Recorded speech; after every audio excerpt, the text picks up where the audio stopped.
নমস্কার, আমি আপনাদের এখন পাঁপড়ের সমস্যা করবো। পাঁপড়টা হচ্ছে লিজ্জত পাঁপড়। এখন এই যে সিদ্ধ আলু গ্রেট করে রেখেছি, এটা হচ্ছে বাদাম, এই যে পাঁপড়গুলো দেখছেন লিজ্জত পাঁপড়, কাঠিয়ে এটা রেখে দিয়েছি ডবল করে পাঁপড়, বাদাম, এটা হচ্ছে ধনেপাতা, এটা বাদাম, আর পাঁপড়গুলো কাঠিয়ে, এই একটা পাঁপড়, এই একটা পাঁপড়, মধ্যে ডবল ডবল পাঁপড় আছে, কাঠি করে এঁটে সমস্যার মতন করে রেখে দিয়েছি। এবার আলুগুলোর মধ্যে কড়াই আগে তেল দিয়ে নিই, তেল দিয়ে নিয়ে তেলটা গরম হোক, তারপরে আমি আলুগুলোর মধ্যে, আলুটার মধ্যে একটুখানি তেল দিলাম, যাতে একটু সুবিধা টুবিধা হয়, তেল দিলাম, আর ওর মধ্যে আলু সিদ্ধর মধ্যে তেল দিলাম, লবণ দিলাম,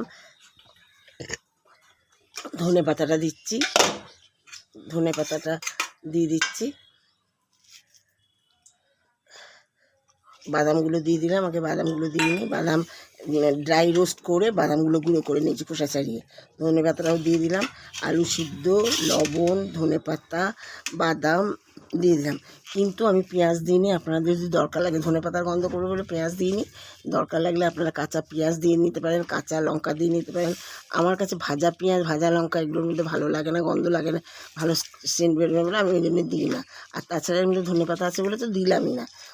আপনারা দিয়ে ভালো করে চটকে মেখে নিই,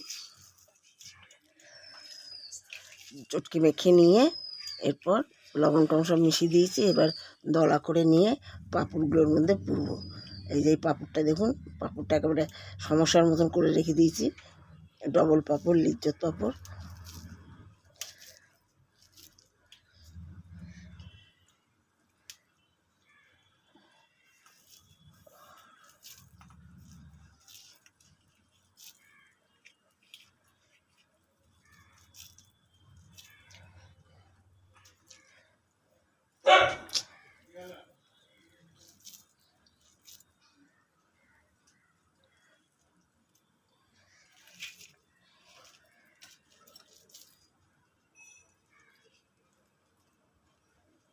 ব্যাস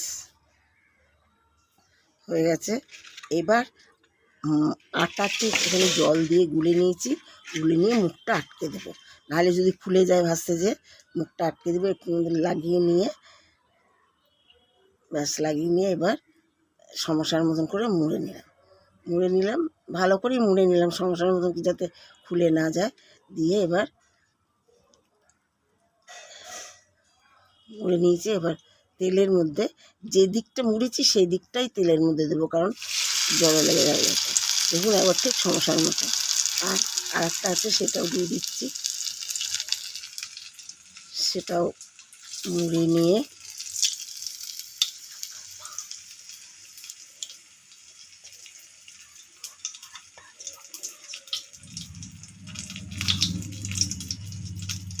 সমস্যার মতন মুড়ে নিয়ে ওটাকেও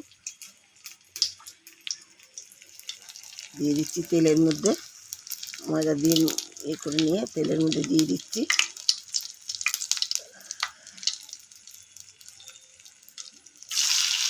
ব্যাস, এটা একটু তলের দিকটা কাটিয়েটা ছিল, খুলে গেছে বলে ওই দিকটা পিছন দিকটা কিন্তু দেখতে হয়ে গেছে। দেখুন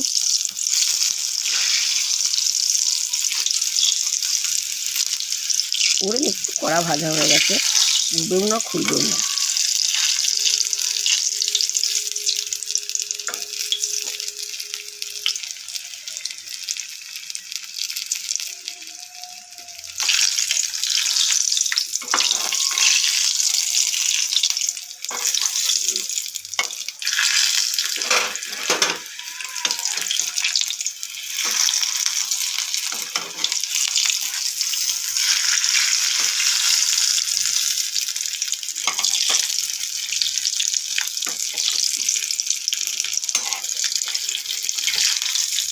পরের দিকে কাঠিয়াটা ছিল বলে ওইটা দ্বিতীয় নম্বরটা একটু খুলে গেছে বলে কাঠিটা এখন ঠিক করা যাবে না, এই জন্যে একটুখানি মানে বাইন্ডিংটা দেখতে খারাপ লাগছে, তাছাড়া কোনো কিছু বেরোয়নি। দেখুন সমস্যার মতন হয়েছে, ভিতরে পুরগুলো হয়েছে, পুচপুর কিচ্ছু বেরোয়নি।